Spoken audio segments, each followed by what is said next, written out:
Assalamualaikum warahmatullahi wabarakatuh. Syukur alhamdulillah bertemu lagi dengan kami di program Petik TV. Terlebih dahulu tentu kita senantiasa memanjatkan puja dan puji syukur kepada Allah Subhanahu wa taala yang intinya melimpahkan rahmat, taufik dan hidayahnya kepada kita sekalian sehingga kita senantiasa diberikan nikmat kesehatan, nikmat waktu luang, keringanan langkah untuk bisa kembali bersatu rahim dalam keadaan sehat walafiat. Salawat salam semoga senantiasa terlimpah dan tercurah kepada junjungan kita baginda Nabi Muhammad sallallahu alaihi wasallam beserta keluarganya, sahabat-sahabatnya hingga pengikutnya ila yaumiddin ila yaumil qiyamah. Mas, ada lagi pertanyaan pada hari ini? Tanya Tats, ada dari Ratri NSK. Assalamualaikum Ustadz. Waalaikumsalam warahmatullahi wabarakatuh. Apakah kita ketika sholat boleh memejamkan mata biar khusyuk? Sedangkan kalau membuka mata kadang jadi terganggu seperti baca tulisan atau melihat gambar di kaos jamaah lain. Bagaimana cara agar sholat khusyuk? Ya, terima kasih. Ini pertanyaan yang baik, pertanyaan yang bagus. Ini terkait dengan perintah sholat dan pelaksanaan sholat yang rutin kita lakukan minimal 5 kali sehari. Allah Subhanahu wa taala berfirman bahwa sholat itu telah ditentukan waktunya bagi kaum muslimin dan kaum muslimat. Perlu kami sampaikan terkait dengan hukum memejamkan mata ketika sholat. Secara umum ketika kita berada di Masjidil Haram di Mekah, kita berhadapan dengan Baitullah, berhadapan dengan Ka'bah, kita malah disunahkan untuk menatap Ka'bah.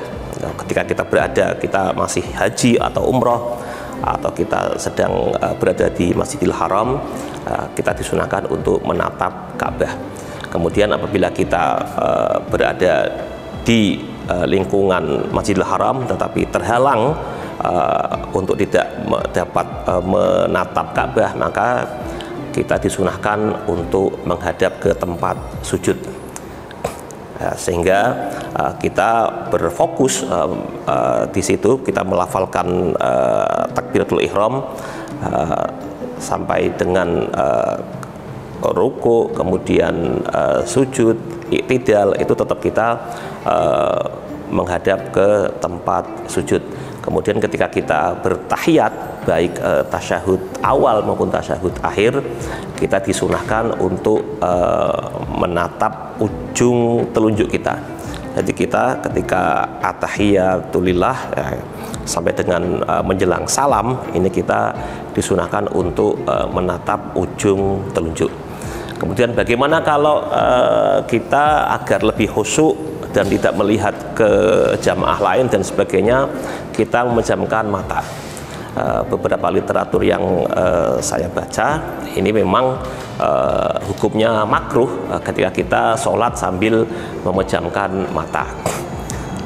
Bagaimana kalau kita melihat, kita tidak perlu melihat tulisan di kaos orang lain, atau mungkin kita lihat penanggalan di masjid atau musola, kemudian kita juga tidak perlu menatap jam digital yang biasanya terpampang di depan atau di atas dinding masjid bagian depan.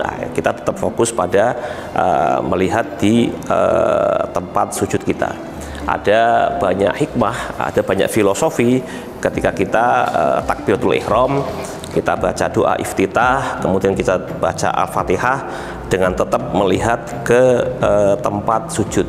Artinya ketika kita dalam posisi yang tinggi, berkedudukan tinggi, kita tetap ingat kepada yang berada di bawah kita. Kita tetap fokus di situ. Karena apa? Kalau kita memejamkan mata, malah terkadang kita tidak bisa khusyuk. Kita akan terbayang hal-hal lain, hal-hal di luar sholat.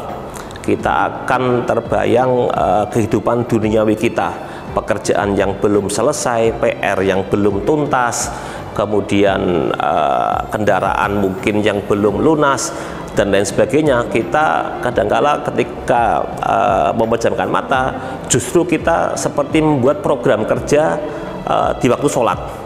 Pasca sholat ini saya mau kemana? Saya mau ke sini, ke sini, ke sini, ke sini. Tetapi ketika kita melafalkan bacaan-bacaan sholat dengan mata tetap terbuka, menatap tempat sujud kita malah lebih konsentrasi, lebih fokus.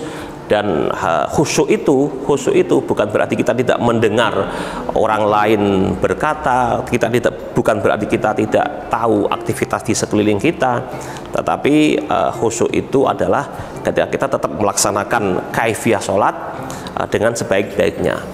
Baginda Nabi Muhammad SAW sebagai orang yang paling khusyuk itu juga mendengar. Ketika beliau menjadi imam, ada makmum yang membawa bayi balita, kemudian makmum itu menangis, kemudian baginda Nabi mempercepat sholatnya. Ketika ditanyakan, wahai Nabi, kenapa engkau mempercepat sholat di akhir rakaat? Kemudian beliau menjawab, tadi ketika sholat saya mendengar ada bayi yang menangis di ujung shaf. Saya khawatir bayi itu membutuhkan ASI dari ibunya, sehingga saya mempercepat sholat. Tentu hal tersebut bukan berarti baginda Nabi tidak khusyuk, akan tetapi baginda Nabi tahu sebagai imam tentu beliau memperhatikan apa yang terjadi dengan jamaahnya, sehingga khusyuk itu tetaplah kita seperti apa adanya. Kita tetap melafalkan, karena bacaan sholat itu harus dilafalkan. Bukan berarti kita diam, Allahu Akbar, mulut kita terkunci diam, tidak.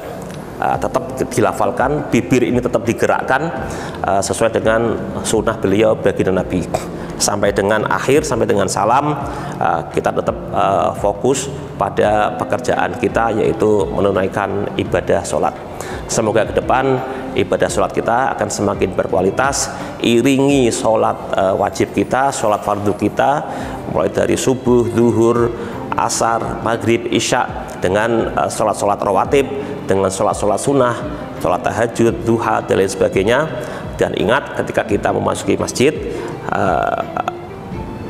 tunaikanlah sholat 2 rakaat tahiyatul masjid sebagai penghormatan kita kepada masjid.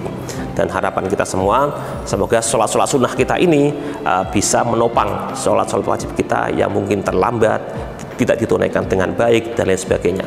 Sehingga ketika kita menghadap Allah Subhanahu wa Ta'ala, kenangan terindah kita ini adalah ketika kita bisa menunaikan sholat dengan sebaik-baiknya. Mungkin itu, kurang lebihnya kami mohon maaf. Program Barik TV, para pemirsa Barik TV yang berbahagia, demikian yang dapat kami sampaikan. Kurang lebihnya kami mohon maaf. Wassalamualaikum warahmatullahi wabarakatuh.